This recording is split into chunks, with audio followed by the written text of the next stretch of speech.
2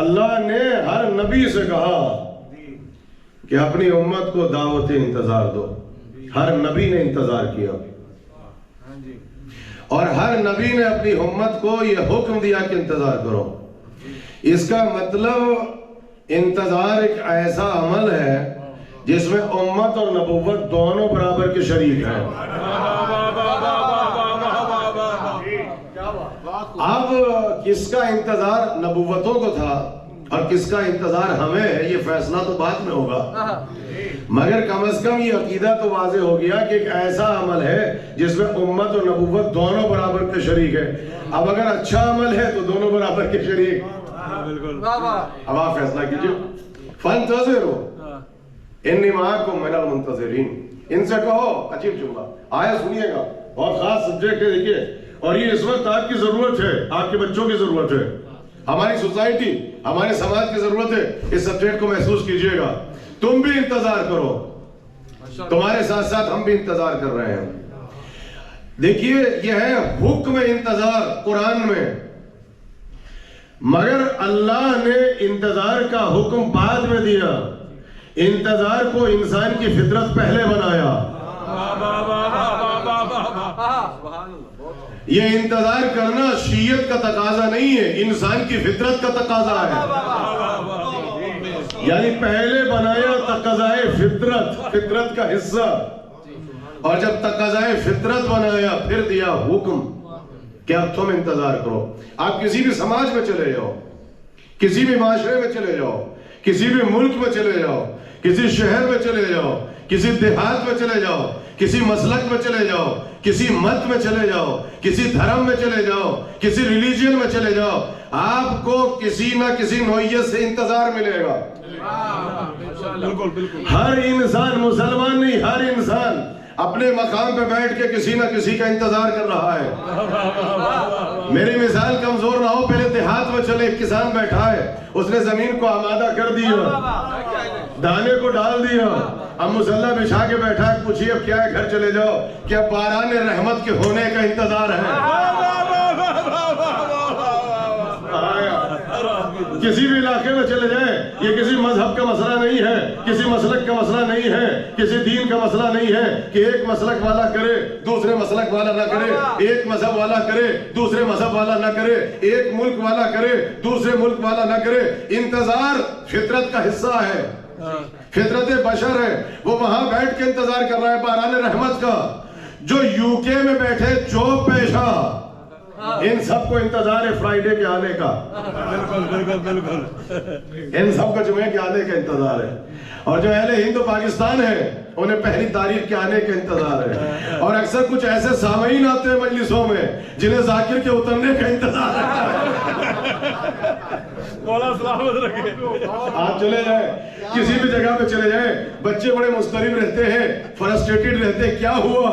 کہا کہ امتحان دے کے آئے تو سکون سے چادر تان کے سو جائے. کہا نہیں، اب رزلٹ کے نکلنے کا انتظار ہے.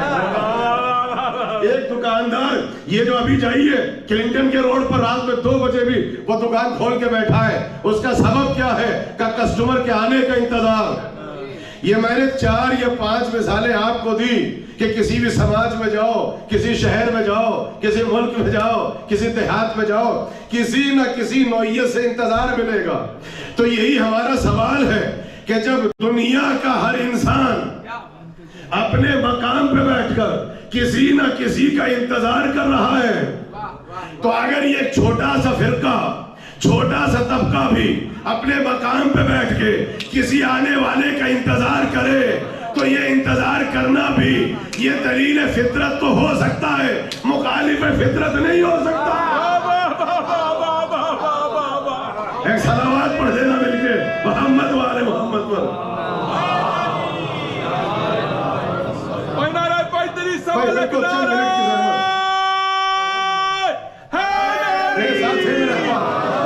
بھائی جب سب انتظار کر رہے کسی نہ کسی نوعیت سے، کسی نہ کسی طریقے سے اپنے مقام پر بیٹھ کر اور کہہ رہے تقاضائے بشریت ہے، تقاضائے فطرت ہے، تو اگر ایک چھوٹا سا طبقہ، یہ چھوٹا سا فرقہ بھی کہ اپنے مقام پر بیٹھ کر کسی کی آمد کا منتظر ہے تو یہ مخالف فطرت نہیں ہو سکتا ہے، یہ مطابق فطرت ہے.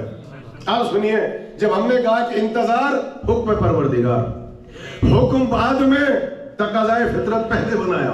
ارے کہاں ہے آپ؟ جب ہم نے یہ پڑھا کہ انتظار ہے ضرورت، تو کہا کہ اگر یہ بشریت کی ضرورت ہے اور یہ فطرت کا تقاضا ہے اور یہ فطرت کا حصہ ہے، تو پھر ہر مسلمان انتظار کیوں نہیں کرتا؟ بھائی پھر چھوٹا طبقہ، یہ چھوٹا سا فرقہ بیٹھ کے بھائی آنے والے ایمان کی آمد کا منتظر کیوں؟ بھائی جب تقاضائے بشریت ہے، بھائی جب ضرورت فطرت ہے، تو پھر صرف ایک فرقہ، ایک طبقہ انتظار کیوں کر رہا ہے؟ بھائی سب انتظار کریں. تو بھائی اس کا جواب بھی قرآن نے دیا کہ کبھی کبھی انتظار کرنا تقاضائے فطرت ہوتا ہے اور کبھی کبھی انتظار نہ کرنا. ارے کہاں ہے؟ انتظار نہ کرنا یہ بھی تقاضائے فطرت ہوتا ہے. اگر آپ کو یقین نہ ہو، وہیں پہ مثال کو پلٹا دیں. کل تک وہ کسان جماعت لے کے بیٹھا تھا، نماز استسقا پڑھ رہا تھا، یا اللہ بارش دے دے. ارے کہاں ہے؟ یا اللہ بارش دے دے. بارش ہوئی، میں 2 دن کے بعد وہاں سے گزرا، وہی مصلی لے کے بیٹھا ہے، یا اللہ بارش نہ ہو، یا اللہ بارش نہ ہو. بھائی 2 دن پہلے خود بھی دعا کر رہا ہے، جب دعا قبول نہ ہوئی جماعت لے کے بیٹھا ہے، پھر نماز استسقا پڑھ رہا ہے، یا اللہ بارش دے، یا اللہ بارش دے. یہ 2 دن کے بعد کیا فطرت بدل گئی؟ کیا ضرورت بدل گئی؟ کہا کہ تم نے نہیں پہچانا جس آنے والی بارش سے فائدہ تھا. کہاں ہے؟ جس آنے والی بارش سے فائدے کی امیدیں وابستہ تھیں، اس بارش کا انتظار تھا. اور جب خطرے کا امکان ہوا کہ اب اگر بارش ہوئی تو غلہ بہہ جائے گا، ارے کہاں ہے؟ تو آپ مجھے بتائیے کہ اب انتظار کرنا تقاضائے فطرت ہے یا فرار اختیار کرنا؟ یہی فطرت کا تقاضا ہے. اور قریب آئیے، دکاندار بیٹھا ہے رات میں 12 بجے تک، کسٹمر آ جائے، اس لیے کہ 2 چیزوں کے آنے کا کچھ پتہ نہیں، ایک کسٹمر، ایک ملک الموت. کچھ پتہ نہیں کہ کب آ جائے. تو وہ دکاندار بیٹھا ہے، سنیے میری مثال کمزور نہ ہو، لیکن اگر اس کو یہ پتہ چل جائے کہ اب کسٹمر نہیں آئے گا، ریوالور والا آئے گا، اور جو کچھ صبح سے اب تک بچا کے رکھا ہے وہ کچھ سمیٹ کے لے جائے گا، مجھے بتائیے وہ انتظار کرے گا یا شٹر گرا کے فرار اختیار کرے گا؟ معلومات جس کسٹمر سے فائدے کی امیدیں وابستہ تھیں، ارے کہاں ہے آپ؟ اس کا انتظار کیا جا رہا ہے. جس سے خطرے کا امکان ہے اس کا انکار نہیں کیا جا رہا ہے. یہ جو میں نے مثال دیا، آخری مثال، کہ بچے مضطرب رہتے ہیں، انتظار کرتے ہیں رزلٹ کے نکلنے کا. آپ سب گزرے ہیں ہائی اسکول کی منزلت سے، انٹرمیڈیٹ سے، بورڈ کا امتحان سب نے دیا ہوگا. مجھے ایمان سے بتائیے کیا سب انتظار کرتے ہیں؟ بھائی کہاں ہے آپ؟ سنیے گا، کیا سب انتظار کرتے ہیں؟ جن کو پتا ہوتا ہے، مجھے نہیں پتا کتنے سمجھیں گے، کہ جب رزلٹ نکلے گا، ارے نہیں پہنچ رہے ہیں، جن کو پتا ہے کہ جب رزلٹ نکلے گا تو نتیجہ پوزیٹیو اور مثبت ہوگا، وہ رزلٹ کے نکلنے کا انتظار کرتے ہیں. اور جن کو پتا ہے کہ جب تک نہیں نکلتا محلے میں عزت سلامت ہے،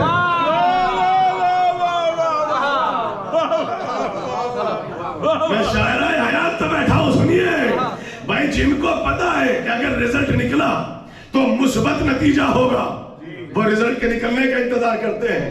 اور جس کو پتا ہے کہ جب تک نہیں نکلتا محلے میں اور خاندان میں اور سینٹر میں پارکنگ لاٹ میں عزت سلامت ہے، تو وہ رزلٹ کے نکلنے کا انتظار نہیں کرے گا. یا اللہ شہر میں کرفیو لگ جائے،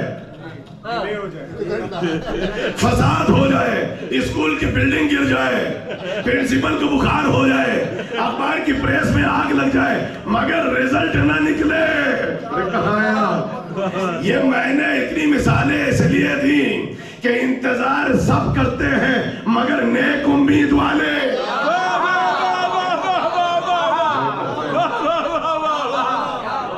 انتظار سب کرتے ہیں مگر نیک امید والے خطرے والے کسی کا انتظار نہیں کرتے.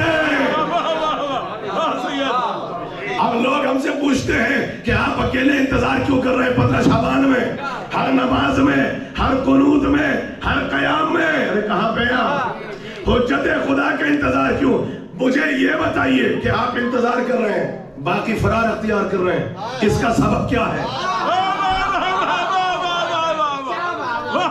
بھائی جو انتظار کر رہا ہے وہ تو ہاتھ اٹھا کے سنے. بھائی اس کا سبب کیا ہے؟ اس کا سبب مجھے ایمان سے بتائے. بھائی وہ آئیں گے. بھائی کس نے کہا کہ آئیں گے؟ بھائی میں نے کہا کہ آئیں گے؟ کہ خدا نے کہا کہ آئیں گے؟ بھائی نبی نے بتایا کہ آئیں گے؟ تو صرف یہ بتایا کہ آئیں گے یا پرپس بھی بتایا تھا کہ کیوں آئیں گے؟ بھائی کوئی سبب بھی بتایا تو کیوں آئیں گے؟ کہ نظام عدل کو قائم کرنے،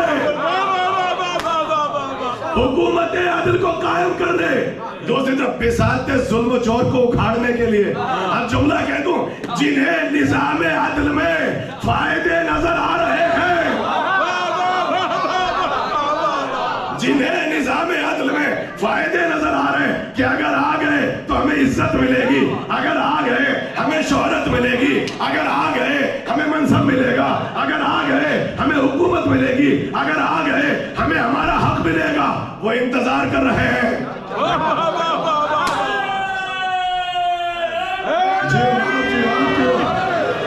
جنہیں پتا ہے کہ اگر آ گئے تو ہمیں ہمارا حق ملے گا، ہمیں عزت ملے گی، ہمیں منصب ملے گا، ہمیں شہرت ملے گی، ہمیں حکومت ملے گی، ہمیں اقتدار ملے گا، ہمیں عزت ملے گی، وہ انتظار کر رہے ہیں.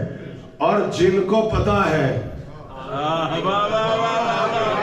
بھائی جن کو پتا ہے کہ اگر آ گئے تو جو کچھ 1400 برس سے جمع کر کے رکھ رکھا ہے، ارے کہاں بیٹھے آپ؟ کہاں بیٹھے آپ؟ جو کچھ 1400 برس سے جمع کر کے رکھا ہے وہ سب کچھ لے کے چلے جائیں گے. تو یہاں انتظار کرنا فطرت کا تقاضا ہے، وہاں فرار اختیار کرنا فطرت کا تقاضا ہے. صلوات پڑھتے مل کے محمد وآل محمد. بڑی بات ہے سید، مولا سلامت رکھے. یہ کتابی سبجیکٹ نہیں ہے، سبجیکٹ ہے. روزے کے عالم میں بیٹھے ہیں. یاد رکھیے گا، قسم خدا کی اشرا یاد رہے یا نہ رہے، اس مجلس کو یاد رکھیے گا. حکم قرآن میں فانتظروا انی معکم من المنتظرین، حکم بعد میں دیا، فطرت کا حصہ پہلے بنایا. انتظار نیک امید والے کرتے ہیں. ارے کہاں ہیں آپ؟ خطرے والے انتظار نہیں کرتے. جنہیں حکومت عدل میں فائدہ نظر آ رہا ہے وہ انتظار کر رہے ہیں، جنہیں خطرہ نظر آ رہا ہے وہ فرار اختیار کر رہے ہیں. آپ سنیے یہ تیسرا نقطہ. چوتھا سنیے، آپ میرے ساتھ ہیں، قدم پر قدم پڑھ رہا ہوں تاکہ یاد رہ جائے. مجھے سے کہنے لگے 15 شعبان کو جاؤ تو عجل اللہ ظہوری کی صدا، قنوت سنو تو دعا، ان کی دعا سنو تو دعا، اٹھتے بیٹھتے حجت خدا کا انتظار. تو مسکرائے ہمیں دیکھ کے اور چھیڑنے لگے. ہم نے کہا چھیڑیے نہیں ورنہ گھر تک چھوڑیں گے نہیں. آج تو فطرت کو پڑھ کے سنا رہے ہیں. کہنے لگے یہ جو انتظار کرتے ہو، تمہارے انتظار کرنے یا نہ کرنے سے ان کی آمد یا نہ آمد پر کوئی اثر واقع ہوگا؟ کہاں ہے آپ نوجوانوں؟ بہترین تحفہ، ہر سجدے میں دعا، ہر قیام میں دعا، ہر قنوت میں اٹھتے بیٹھتے عجل اللہ ظہوری کا جو انتظار کر رہے ہو. یہ آپ کے ذہن میں بھی کوشچن پیدا ہو سکتا ہے، کیا ہمارے انتظار کرنے یا نہ کرنے سے ان کی آمد یا نہ آمد پر کوئی اثر واقع ہوگا؟ یعنی انتظار کرو حسینیہ میں تو جلد آئیں گے، انتظار کرنا تم چھوڑ دو تو ڈیلے ہو جائے گا. تو کیا ولایت آپ کی محتاج ہے؟ امامت آپ کی محتاج ہے؟ تم انتظار کرو یا نہ کرو، وقت معین ہے، وقت معین ہے، وہ تو آئیں گے. تو ہم مسکرائے کہ اپنے مطلب کا جواب مل گیا. کہنے لگے پھر ہر نماز میں دعا کیوں؟ بھائی جب آمد پر یا نہ آمد پر کوئی اثر واقع نہیں ہوگا، وقت معین ہے، ٹائم معین ہے، اللہ کو پتا ہے، امام کو پتا ہے، تو پھر کیوں انتظار؟ ارے کہاں ہیں آپ؟ ہم نے کہا کہ پھر چلنا پڑے گا وہی چچا میاں کے پاس. ارے کہاں ہیں آپ؟ وہیں چلے، وہ بتائیں گے. وہ مصلی بچھا کے بیٹھے ہیں، نماز استسقاء، یا اللہ بارش دے. کیا ویدر فورکاسٹ کو نہیں پڑھ سکتا؟ یا اللہ بارش دے. بھائی بارش کا وقت معین ہے. وقت معین ہے، آپ انتظار کرو یا نہ کرو، بارش اپنے وقت پہ ہوگی.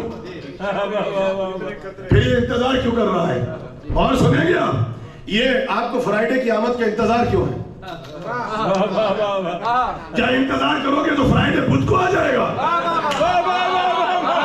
میں اپنے پڑھنے کا ذمہ دار ہوں، آپ کے سمجھنے کا نہیں.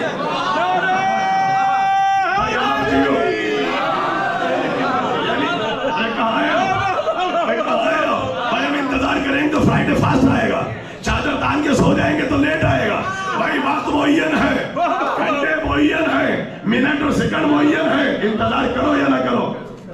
کہاں بیٹھے آپ؟ یہ بچہ پریشان ہے گھر پہ، اس سے کہو کہ بیٹا رزلٹ کے نکلنے کا وقت معین ہے. انتظار کیوں؟ کیا اس آمد یا نامد پہ کوئی اثر واقع ہوگا؟ تو جب سمجھ میں نہ آیا تو بیٹھا کھیت پہ تھا چچا. ہم نے وہی چچا میاں سے پوچھا آپ بتائیے انتظار کیوں کر رہے ہو؟ تو انہوں نے راز بتایا. کہنے لگے میرے انتظار کرنے یا نہ کرنے سے بارش کی آمد یا نہ آمد پر کوئی اثر واقع نہیں ہوگا، کوئی اثر واقع نہیں ہوگا، مگر جب پورے علاقے میں مصلی بچھا کے میں بارش کا انتظار کرتا ہوں تو پورا علاقہ پہچانتا ہے اس کا بارش سے کوئی رشتہ ہے.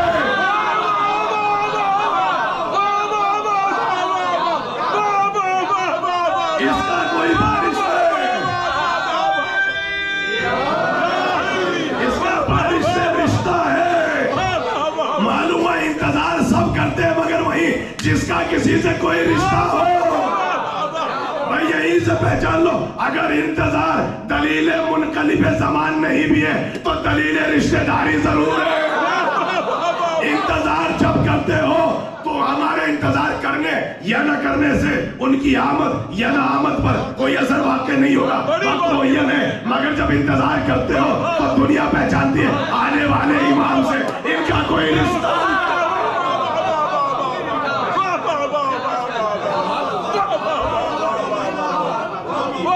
کیا شرف ہے؟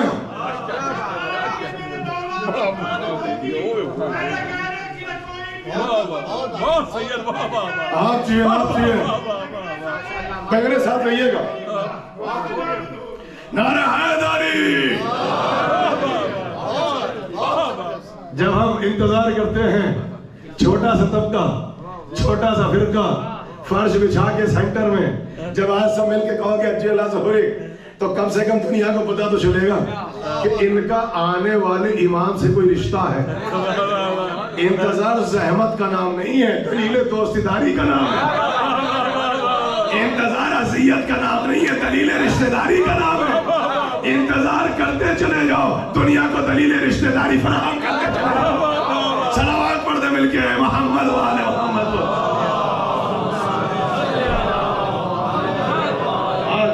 یہ پورے عشرے کا سبجیکٹ ہے، سمیٹ کے پڑھ رہا ہوں لفظ انتظار پر. بالکل شاعرہ حیات پہ بیٹھا ہوں، کوئی کتابی سبجیکٹ نہیں. سنیے اگر فطرت کا حصہ ہے تو فطرت کو وسیلہ بناؤ. افضل الاعمال انتظار الفرج. اللہ نے تو دیا حکم، ہر امام نے کہا، رسول نے کہا دور حاضر کی سب سے افضل ترین عبادت یہ ہے کہ جو جہاں بیٹھا ہے بس آنے والے امام کا انتظار کرو. عبادت نہیں ہے، افضل ترین عبادت ہے. انتظار زحمت کا نام نہیں ہے، نعمت کا نام ہے. اچھا آپ سنیے، اب تحفہ لے جائیں، تبرک لے جائیں، مولا علی کے صدقے سے یاد رہ جائے گا. دنیا میں کسی قوم کا اپنی رہبر سے وہ رشتہ نہیں ہے جو حجت خدا سے ہمارا رشتہ ہے. یقین نہ ہو تو ابھی دیکھیے گا دنیا میں کسی قوم کا اپنے رہبر اپنے امام سے وہ کنیکشن، وہ تعلق نہیں ہے جو ہمارا اپنے امام سے ہے. خود کہا روز یاد کیا کرو، روز پکارا کرو. اب جملہ سنو گے، کہا اگر یاد زیادہ تڑپائے تو خط و کتابت بھی کر لیا کرو. ویسے تو روز پکارو، روز سلام کرو، سلامتی کی دعا کرو، سلامتی کی نماز پڑھو. یہ جو سلامتی کی 2 رکعت نماز پڑھتے ہو یہ گفٹ ہے تحفہ امام کو. جانتے ہو راز کیا ہے؟ انہیں ضرورت نہیں ہے کہ تم ان کو تحفہ دیا کرو اپنی اوقات کے مطابق.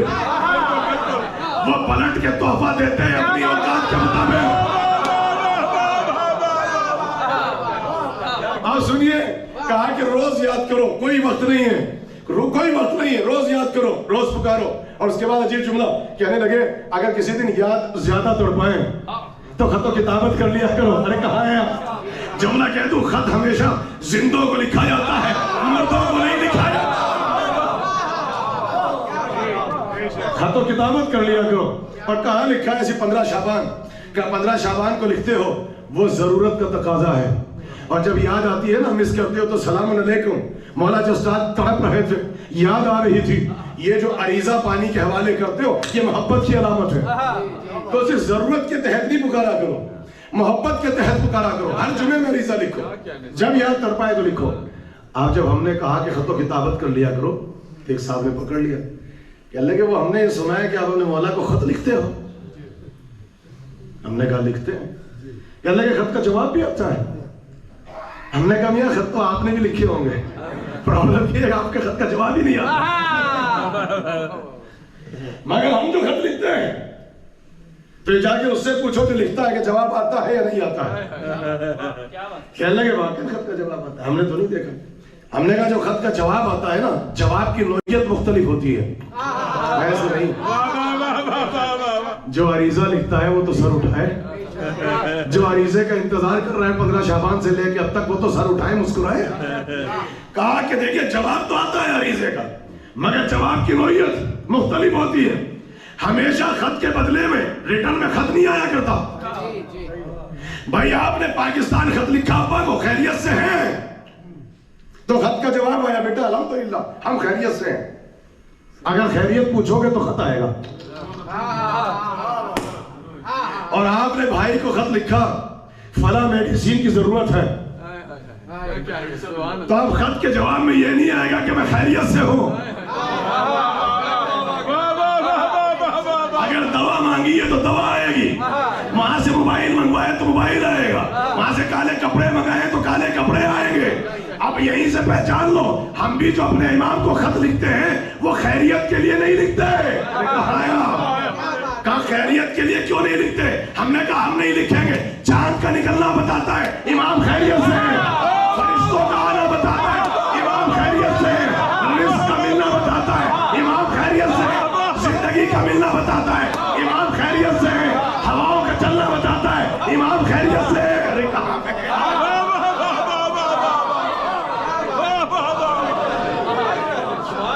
ستاروں کا نکلنا بتاتا ہے امام خیریت سے ہے، چاند کا نکلنا بتاتا ہے امام خیریت سے ہے، کائنات کا چرکا چلنا ہے بتاتا ہے امام خیریت سے ہے، آپ کو رزق ملنا ہے بتاتا ہے امام خیریت سے ہے.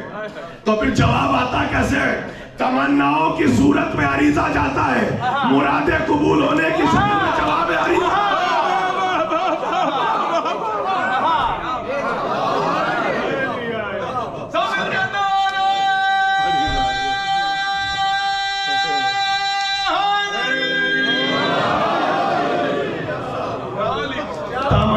کی صورت میں خط جاتا ہے، مرادوں کے پورا ہونے کی شکل میں جواب خط آتا ہے. اور اگر یقین نہ ہو تو جن کو جواب ملا ہے وہ ہاتھ اٹھائیں. پچھلے سال جاب لیس ہے، 15 شعبان کو عریضہ لکھا، بولا جاب دے دو. کچھ دنوں کے بعد جاب ملی، جاب نہیں ہے جواب عریضہ ہے. مولا گھر پہ علم لگائے تو علمدار بھی دو. بیٹا پیدا ہوا، بیٹا نہیں ہے جواب عریضہ ہے. مولا بیمار تھا، شفا دے دو، اب کو شفا ملی ہے خیریت سے بیٹھے ہو، یہ خیریت نہیں جواب عریضہ ہے. تمناؤں کی صورت میں خط آتے ہیں، مرادوں کے پورا ہونے کی شکل میں جواب خط آتے ہیں. آپ سمجھ میں آیا؟ اور اگر پریکٹیکل دلیل چاہیے کہ صاحب خط ہی چاہیے، ایسے ہی چاہیے تو آئیے سنیے. حج پہ گئے جو صاحب وہ بتائیں گے، جو عمرے پہ گئے وہ بتائیں گے. حج ہو یا عمرہ جیسے ہی ختم ہوا رسول اللہ کے قبر پہ پہنچے. جس کو دیکھو چالی کے پاس السلام علیکم یا نبی اللہ، کہاں ہے السلام علیکم یا رسول اللہ، رو رو کے جھوم جھوم کے سلام کر رہے ہیں.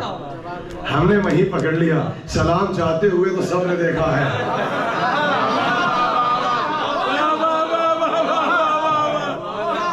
بھائی سلام چاہتے ہوئے سب نے دیکھا، جواب سلام آتے ہوئے کسی نے نہیں دیکھا.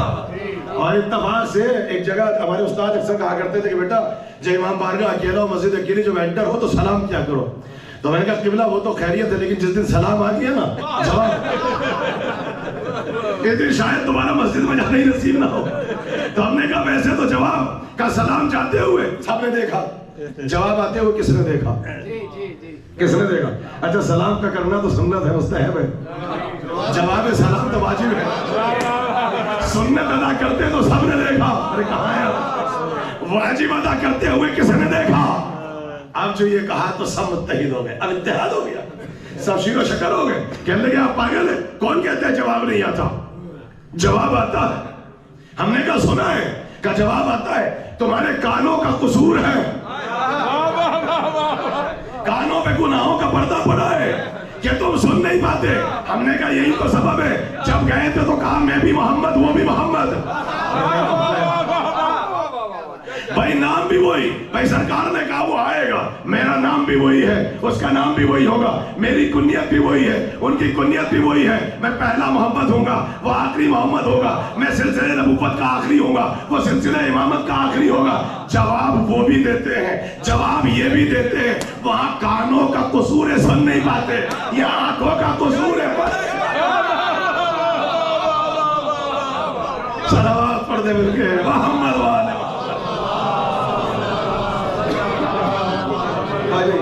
اتنی ہلکی صلوات پڑھیں گے تو پھر نہیں پڑھیے گا.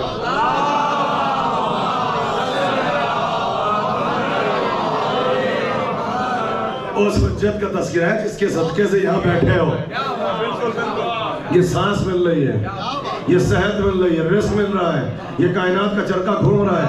کل تک جو تذکرہ سن رہے تھے وجہ خلق کائنات تھے، آج اس کا تذکرہ ہے جو وجہ بقائے کائنات ہے. علی اور رسول نہ ہوتے تو کائنات نہ بنتی، امام مہدی نہ ہوتے تو کائنات نہ بچتی. اس کا تذکرہ ہے جو وجہ بقائے کائنات ہے. تو ذرا سر اٹھا کے پراؤڈ کے ساتھ اس تذکرے کو سنیں. وہ بھی آج کی شام میں کیا کہنا آپ سنیے. کہنے لگے ہم نے تو یہ بھی دیکھا ہے کہ تم تو جب عریضہ لکھتے ہو تو پانی میں ڈال دیتے ہو. پانی میں تمہارے امام کو خیریت سے ملتا ہے؟ ہم نے کہا کہ امام کی دشمنی میں قرآن پڑھنا بھول گئے. ہم سے کیوں پوچھتے ہو کہ خیریت سے ملتا ہے یا نہیں؟ جب مادر موسیٰ نے موسیٰ کو پانی میں ڈالا تھا تو بتاؤ صحیح و سلامت ماں کو ملے یا نہیں ملے؟ تو جیسے موسیٰ ملے تھے ویسے فقر موسیٰ کو عریضہ ملتا ہے.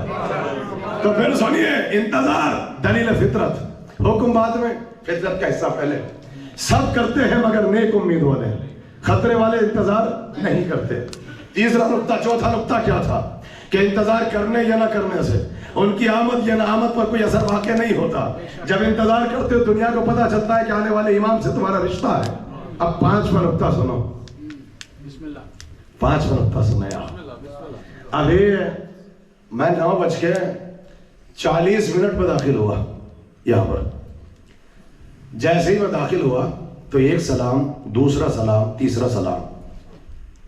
کسی نے ہمارے پروگرام ڈائریکٹر سے کہا کہ ہم یہاں ختم کرو، زیارت پڑھ کے مجلس کو، مولانا نہیں آئیں گے، زیارت پڑھاؤ، اعمال شروع کرو.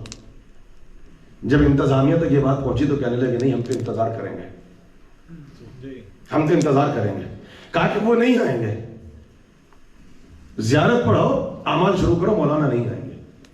تو انتظامیہ نے اٹھ کے یہ کہا کہ نہیں، ہم سے وعدہ کیا تھا، ہم سے وعدہ کیا تھا تو ہم آئیں گے. اب انتظار کرنا شرافت کا تقاضا ہے.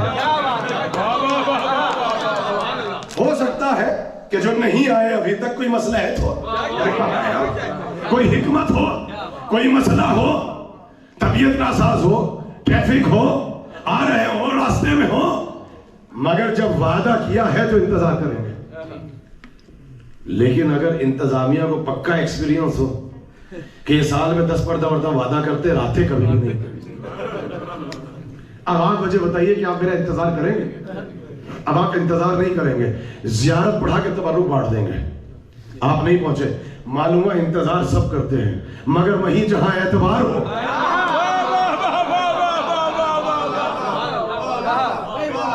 انتظار سب کرتے ہیں مگر وہیں جہاں اعتبار ہو. معلوم ہے انتظار میں اور اعتبار میں ایک رشتہ ہے. انتظار اور اعتبار میں ایک رشتہ ہے. جہاں انتظار ہوگا وہاں اعتبار ہوگا, جہاں اعتبار ہوگا وہاں انتظار ہوگا. اب سارے مسلمان کوئی انتظار کرے یا نہ کرے مگر ہم تو انتظار کریں گے. کوئی فرار کرے یا نہ کرے بھائی ہم تو انتظار کریں گے. کیوں؟ کس نے کہا تھا کہ آئیں گے؟ خدا نے کہا کہ آئیں گے. رسول نے کہا تو آئیں گے. تو جملہ سنو, جنہیں وعدے خدا پہ اعتبار ہے, جنہیں وعدے رسول پہ اعتبار ہے وہ انتظار کر رہے ہیں, اور جنہیں نہ وعدے خدا پہ اعتبار نہ وعدے رسول پہ اعتبار, وہ انتظار کی دعا کیسے کر سکتے ہیں؟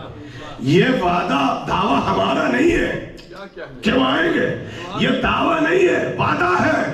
کہاں ہے آپ؟ یہ مولانا اصغر مہدی کا دعویٰ نہیں ہے, کسی کا کسی سے وعدہ ہے. یہ بالکل وہی معاملہ ہے کہ آنسوؤں پہ جنت ملے گی. جتنا زور لگا لو کہ آنسو کتنے ایسے کیسے وزنی ہو گئے کہ جنت ملے گی, ہم نے کب کہا کہ آپ کو ملے گی؟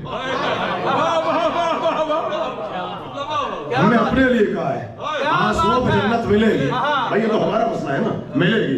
کہا اتنے وزنی, ہم نے کہا دعویٰ نہیں ہے, کسی کا کسی سے وعدہ ہے. یہ کم اصغر مہدی نے کہا دعویٰ نہیں ہے, کسی کا کسی سے وعدہ ہے. معلوم ہے اگر اختلاف ہوگا میرے دعوے پہ نہیں ہوگا, اختیار فتح اختیار ولایت پہ ہوگا. اور جو اختیار ولایت کو چھوڑ دے سب کچھ ہو سکتا ہے. صادق آل محمد کا شیعہ نہیں ہو سکتا, صادق آل محمد کا شیعہ نہیں ہو سکتا. اگر وہم میں بھی آ جائے کہ آنسو ہلکا ہے, کہاں آنسو نہیں دیکھو, نسبت دیکھو, نسبت دیکھو. اس کا وزن دیکھنا چاہتے ہو تو قصص الانبیاء میں صاف لکھا ہے, ابراہیم نار نمرودی میں ہے, شعلے آسمان کی بلندی تک پہنچ رہے ہیں. 2 سیرتیں ملی, دونوں کو قصص الانبیاء نے لکھا. ایک چھپکلی ایک مینڈک. چھپکلی کیا کر رہی ہے؟ پھونک مار رہی ہے آگ بھڑکے تاکہ قلیل چلے. اور مینڈک کیا کر رہا ہے؟ اپنے منہ میں پانی بھر بھر کے لا رہا ہے اور نارے نمرودی کے پاس ڈال رہا ہے کہ آگ بجھے.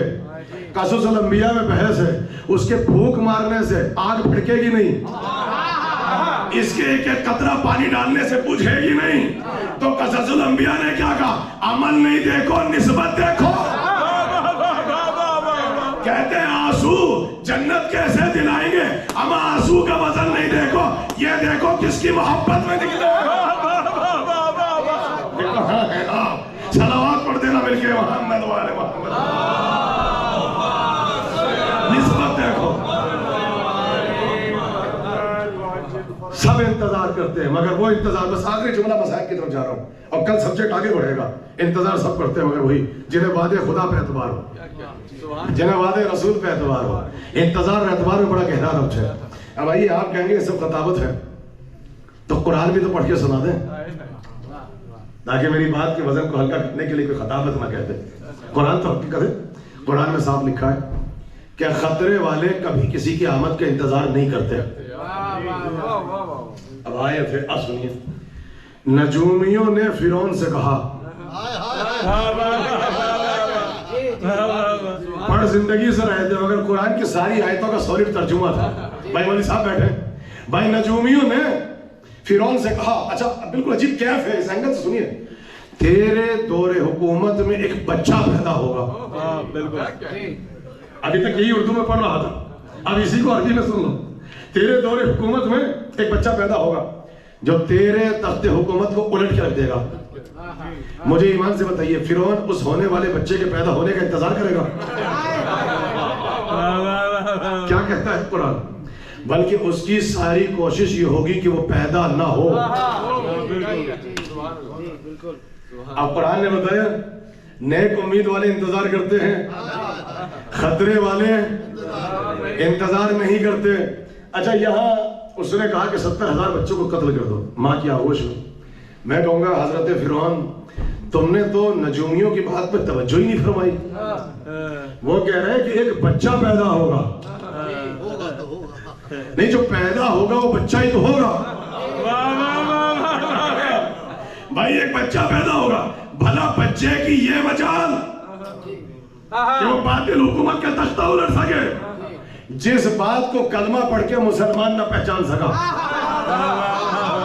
اس بات کو کل کا باطل خدا پہچان گیا۔ یہ کلمہ پڑھ کے بھی یہی کہتے رہے کہ بچہ تو بچہ ہی ہوتا ہے، بچہ تو بچہ ہی ہوتا ہے، نبی ہو امام۔ اور اگر یقین نہ ہو تاریخ جا کے پڑھ لو، علی کے ہاتھ سے پٹا وہی ہے جس نے بچہ سمجھنے کی غلطی کی۔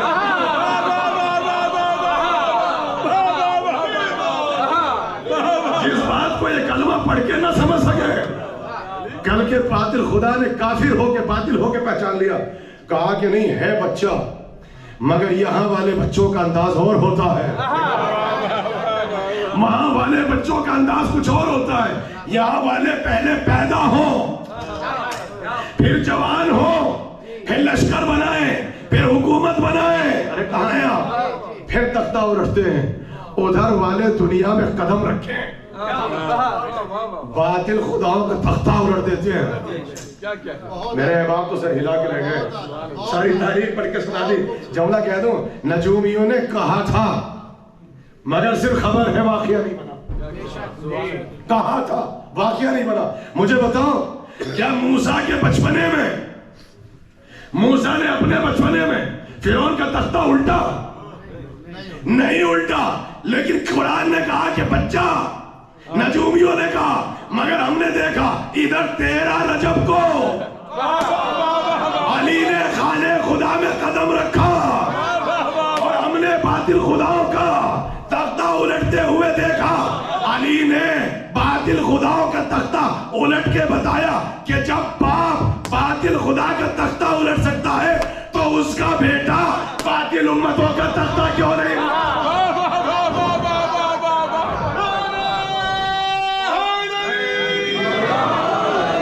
سمجھ میں آئی امام زمانہ کا اختیار اور حکومت؟ جس کا باپ باطل حکومت کا تختہ الٹ سکتا ہے اس کا بیٹا باطل امتوں کا تختہ کیوں نہیں الٹ سکتا؟ بس زحمت تمام، چونکہ آج بہت زیادہ وقت ہو گیا ہے اور تاخیر بھی ہو گئی ہے اور اعمال بھی ہے، ماتمداری بھی ہے، تو زیادہ زحمت نہیں دوں گا۔ بس یہ جملہ اور یہیں سے نقطۂ مصائب کی طرف چلا جاؤں گا۔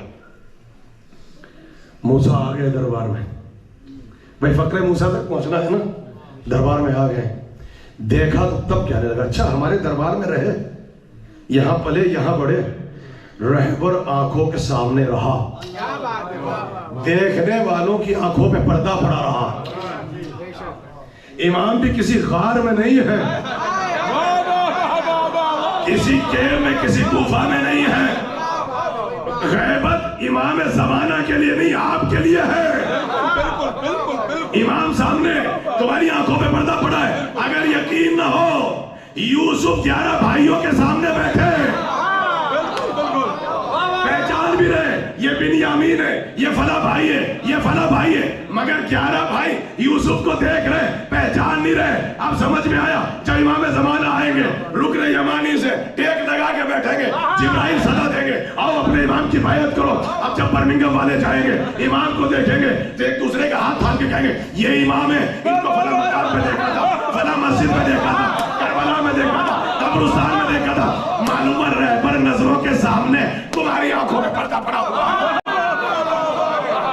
سلامات پڑھ دے مل کے محمد والے محمد، مولا سلامت رکھے سید۔ امام آپ کے ساتھ ہے، الحجت قبل الخلق والحجت بعد الخلق والحجت مع الخلق۔ حجت کہتے ہی اسے ہے جو خلق کے ساتھ ساتھ ہو۔ جب ٹھوکر لگتی ہے تو نجف سے نہیں آتے، حجت آپ کے ساتھ ہے۔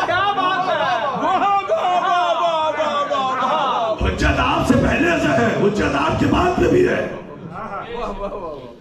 کسی کیب میں نہیں ہے، کسی غار میں نہیں ہے، آپ کے درمیان آپ سب کو دیکھ رہے ہیں۔ اس لیے کہا کہ جب مجلس میں آ کے بیٹھا کرو، ہر خطیب نے کہا، عالم نے کہا، ایک ہی راستہ ہے، کہا بس یہ سوچ کے بیٹھا کرو، نہ جانے کس کے پہلو میں کون بیٹھا۔ اگر یہ تصور پیدا ہو جائے تو سارے معاملات حل ہو جائیں۔ بالکل، نہ جانے کس کے پہلو میں کون بیٹھا ہے۔ جب آئیں گے امام تو سب پہچانوں گے، کہا ہم نے 19 رمضان دیکھا تھا، ہم نے جلوس میں دیکھا تھا، ہم نے صفا اور مروہ میں دیکھا تھا، ہم نے منزل اعراف میں دیکھا تھا، ہم نے فلاں جگہ پہ دیکھا تھا، سب دیکھتے ہیں۔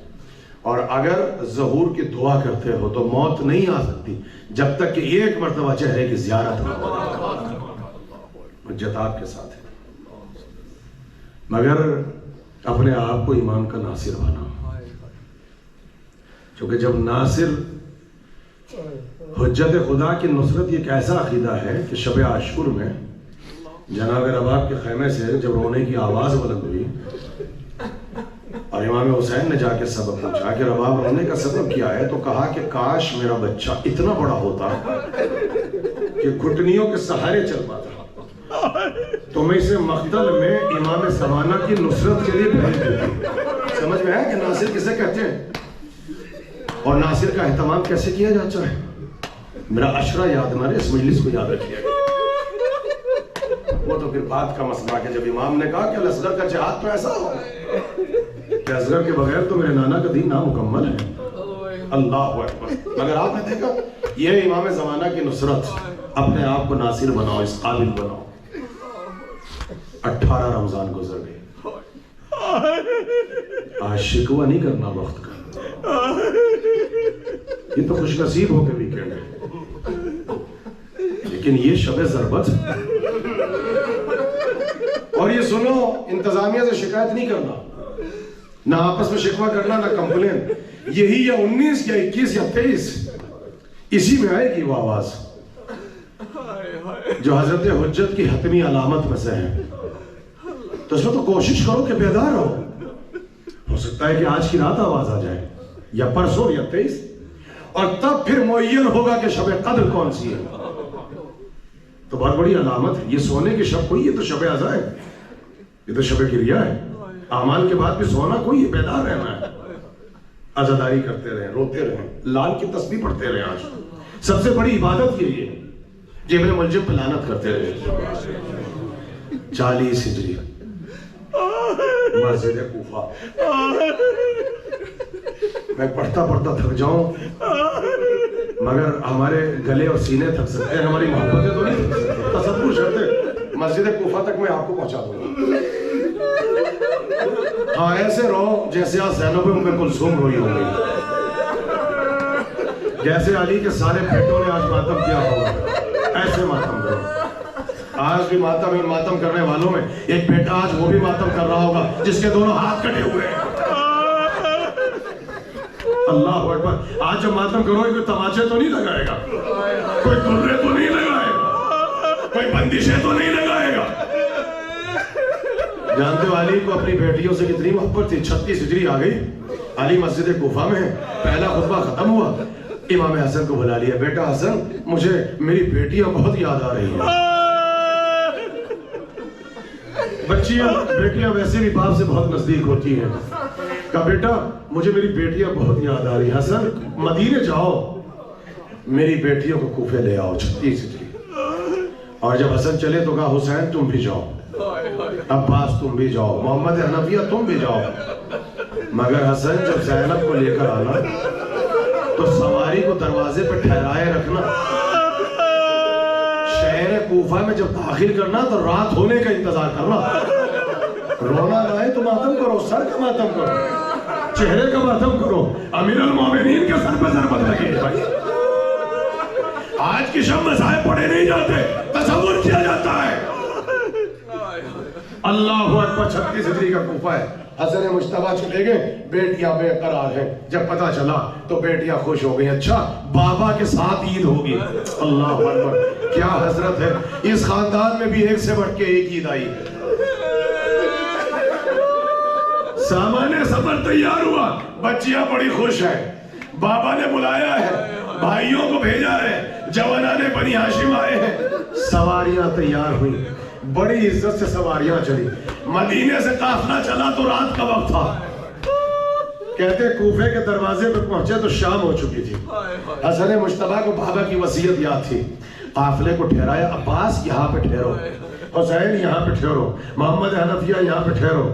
ایک مرتبہ حسن مجتبیٰ مسجد میں پہنچے, بابا زینب آ گئی, بابا ام کلثوم آ گئی, بابا میں بہنوں کو لے کے آ گیا. کہتے ہیں کہ جو علی کی محبت کی انتہا تھی, جو تصور تھا, جو کیفیت تھی, میرے پاس وہ الفاظ نہیں ہے. کہتے ہیں علی اٹھے اور ایک مرتبہ کہنے لگے حسن زینب کے استقبال کو میں خود چلوں گا. بیٹا ابھی زینب کی سواری کو لے کے نہ آنا, میں اپنی بیٹی کو خود کوفے میں لے کر آؤں گا. کیا عزت ہے زینب کی, کیا مقام تھا زینب کا, کیا مرتبہ تھا زینب کا.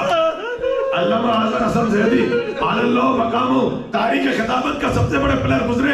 کہتے ہیں کہ کربلا میں جو جس کی صفت تھی اللہ نے اس کا اسی صفت سے امتحان لے لیا. حسین کو پیاس بہت لگتی تھی, اللہ نے پیاس سے امتحان لیا. عباس کے پاس شجاعت بہت تھی, شجاعت سے امتحان لیا. زین العابدین کے پاس غیرت بہت تھی, غیرت سے امتحان لیا. اور رونے والوں, ارے زینب علی کی بیٹیوں میں حیا بہت تھی.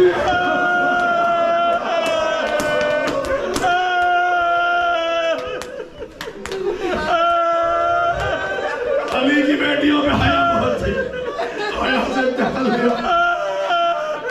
بچیاں بے قرار ہیں, بابا آ رہے ہیں. کہتے جب پہنچے تو کیفیت یہ تھی کہ جس سواری پہ شہزادی سوار تھی, معیار ناکا کو باپ نے سنبھال لیا, ایسے تھام لیا. آگے آگے علی ہے, پیچھے پیچھے زینب کی سواری ہے. چونکہ مولا نے اپنے صحابہ سے کہا تھا آج میری بیٹیاں آ رہی ہیں, دیکھو رات میں نماز عشاء کے بعد گھر سے نہ نکلنا, دیکھو کھڑکی اور دروازوں کو بند کر لینا, اپنے چراغوں کو بجھا لینا, آج اولاد رسول آ رہی ہے. فاطمہ کی بیٹی پہلی مرتبہ کوفے آ رہی ہے. علی کی حکومت ہے, علی خلیفہ ہے, علی حاکم ہے, ادھر حکم آ چکا ہے. کوفے میں سناٹا ہے, کرفیو لگا ہوا ہے, چراغ بجھے ہوئے ہیں, دروازے بند ہیں. ایک مرتبہ علی آگے بڑھے, پیچھے پیچھے سواری ہے, کچھ آگے بڑھے ہوں گے. کوفے کے دروازے پہ گئے, کہا زینب ذرا پردہ ہٹاؤ. بیٹی نے پردہ ہٹایا. زینب پہچان لو یہ کوفے کا پہلا دروازہ ہے, جو جہاں بیٹھا ہے تمہیں خدا ہے اس خدل کا وہاں. میں نے اسی لیے امام زمانہ کو پڑھا, امام زمانہ کو پرسا دینا ہے, ماتم کرتے رہو. زینب پہچان لو یہ کوفے کا دروازہ ہے. آگے بڑھے زینب یہ کوفے کا چوک ہے. بیٹی کہتی ہے بھیا حسن میرے بازوؤں میں درد ہو رہا ہے, بھیا میرے دل میں درد ہو رہا ہے. یہ بابا کیا یاد دلا رہے. ایک مرتبہ کہنے لگے حسن بہن سے کہو پہچانو یہ بازار کوفہ ہے. اور ایک مرتبہ ایک جگہ سواری گئی, کہنے لگے یہ دارالامانہ ہے, یہ حاکم کا محل ہے, یہ مسجد کوفہ ہے. ایک مرتبہ بیٹی نے رو کے کہا بابا یہ سب محمد حنفیہ کو دکھائیے, عباس کو دکھائیے, حسین کو دکھائیے. بابا بیٹیوں کو مسجد کوفہ کا دروازہ, کوفے کا صدر دروازہ کیوں دکھائے. کہا زینب یہ 36 ہجری ہے, ابھی 61 ہجری آئے گی, یہی کوفہ ہوگا, یہی چوک ہوگا, یہی بازار ہوگا, یہی دروازہ ہوگا. منادی کی آواز ہوگی, ہاتھوں میں پتھر ہوں گے, بازوؤں میں رسن ہوگی, کھلے ہوئے بال ہوں گے. تھک گئے نا روتے روتے سے بیٹھے تھے نا, ذرا 1 یا 2 منٹ کی زحمت ہوا, پھر کل مسائل پڑھ دوں گا. آج ہمارے اساتذہ کا طریقہ ہے کہ آج 36 ہجری میں زینب کی آمد کو پڑھا جاتا ہے ضربت سے پہلے. اللہ اکبر. آگ ہی شہزادی, آگ ہی ام کلثوم, مگر کیسی عید آئی کہ بابا کے ساتھ عید کریں گے. بابا کے ساتھ عید کریں گے. علی بیٹیوں کو بہت چاہتے تھے. حذیفہ یمانی کہتے ہیں عجیب جملہ کہ پہلی رمضان سے لے کے 13 رمضان ہو گئی, ہر سال علی نصیحتیں کرتے تھے, وصیتیں فرماتے تھے, وعظ کیا کرتے تھے. آج مسلسل وصیتیں فرما رہے ہیں, ہر خطبے میں موت کا تذکرہ ہے. ایک مرتبہ صحابہ تڑپنے لگے, مولا ہمارے بازو میں درد ہوتا ہے. آپ کے خطبے کا انداز بدل گیا, کہنے لگے مجھ سے میرے بھائی رسول نے کہا تھا شاید وہ بہت قریب آ چکا ہے, یا علی آپ کے خون سے آپ کی داڑھی سرخ ہو جائے گی. 13 رمضان ہو گئی, یہاں تک کہ 14, 15, 18 رمضان گزری.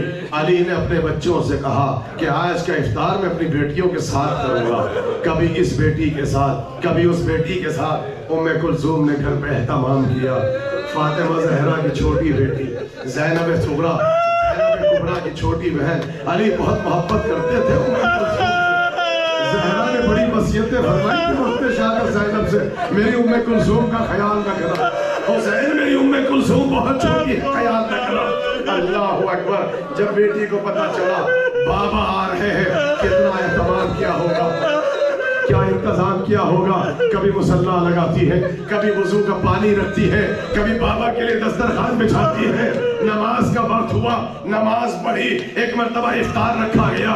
علی نے سر اٹھا کے دیکھا, ایک نان کی روٹی رکھی ہے, تھوڑا سا نمک بھی رکھا ہے, پانی بھی رکھا ہے. بیٹی نے باپ کا چہرہ دیکھا, ایک پیالے میں دودھ لا کے رکھا. باپ نے حسرت سے سر اٹھا کے بیٹی کو دیکھا. ام کلثوم کیا بابا کا مزاج بھول گئے؟ ہم ایک وقت میں 2 غذا استعمال نہیں کرتے. بیٹا شیر اٹھا لو, بیٹا ہم نمک اور پانی سے افطار کر لیں گے. بہت تیزی کے ساتھ, وقت نہیں بچا. اللہ اکبر. افطار ہوا. اب ام کلثوم ہی روایت کرتی ہے, رات گزرنے لگی, مصلی پہ جاتے ہیں, کبھی سجدے میں ہیں, کبھی صحن خانہ میں جاتے ہیں, کبھی آسمان کو دیکھتے ہیں, کہتے ہیں ہاں یہ وہی رات ہے, ہاں یہ وہی رات ہے. بیٹی تڑپ کے کہتی ہے بابا یہ کون سی رات ہے؟ کہا اس رات کے لیے تمہارے نانا نے مجھے وصیت کی تھی. بیٹا بابا کی داڑھی خون سے تر ہوگی, خون سے سرخ ہوگی. کہا بابا پھر مسجد میں نہ جائیں, ارے گھر پہ نماز پڑھ لیں. کہا نہیں, یہ مجھ سے میرے بھائی میرے برادر رسول کا وعدہ ہے. آسمان کو دیکھا, چلنے لگے. صبح کی نماز سے بہت وقت پہلے گھر سے نکلے, اور جب دیکھا ایک مرتبہ بڑی حسرت سے بچیوں کو دیکھا. خدا حافظ کہا, بچیوں کو سلامت رکھیں, یہ علی کی ملاقات ہو رہی ہے, بس یہ وقت قریب آ چکا ہے, یہ پھر آپ اعمال کی طرف چلیں گے, بالکل قریب کا وقت آ رہا ہے. کہتے ہیں اب جو گئے تو علی نے مرغابیاں پال رکھی تھی, آ کے علی کے قدموں سے لپٹ گئے, چیخنا شروع کر دیا. اب آ کے دامن سے لپٹ گئی. کسی نے اپنے منہ سے ردا کو پکڑ لیا. سنو گے کیا کہا؟ علی حسرت سے کہتے ہیں ام کلثوم تمہارے گھر کی تو مرغابیاں مجھ پہ نوحہ پڑ رہی ہیں. رونا نہ ہے تو ماتم کرو ام کلثوم, بیٹا تمہاری تو مرغابیاں بھی نوحہ پڑ رہی ہیں.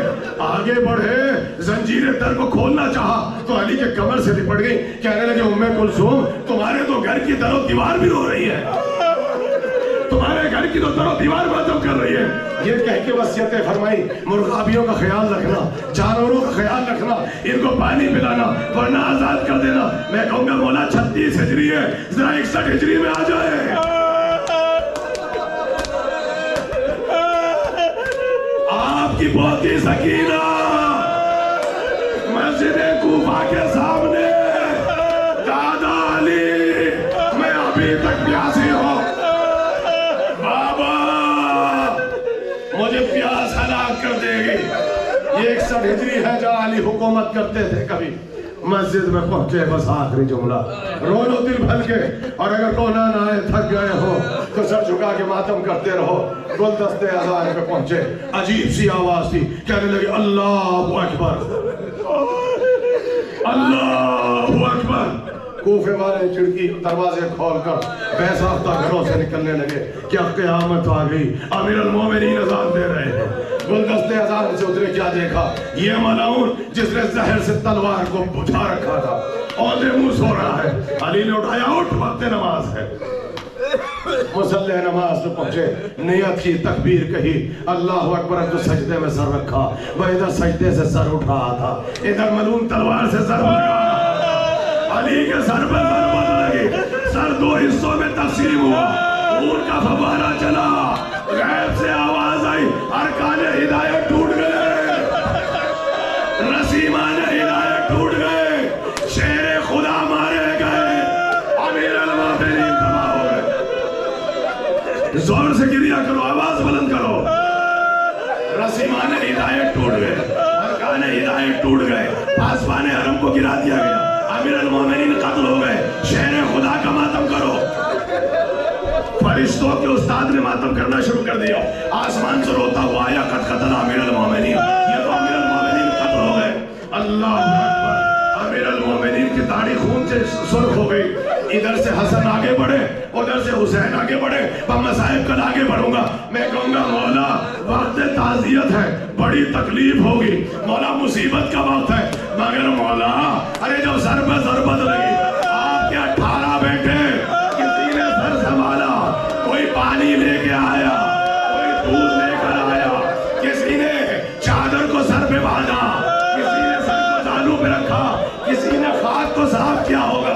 ہائے آپ کا غریب حسین، ہائے 10 محرم، ہائے عصر عاشوراء، اے مولا ارے آپ نے سجدے سے سر تو اٹھایا، ہائے غریب زہرا، ارے سجدے میں سر رکھا تو سجدے سے سر اٹھانا نصیب نہ ہوا، ارے شمر کا خنجر چلا، 70 گز کے فاصلے میں بہن کھڑی ہوئی دیکھ رہی ہے، یا حسینہ یا علیہ یا ماتم حسین۔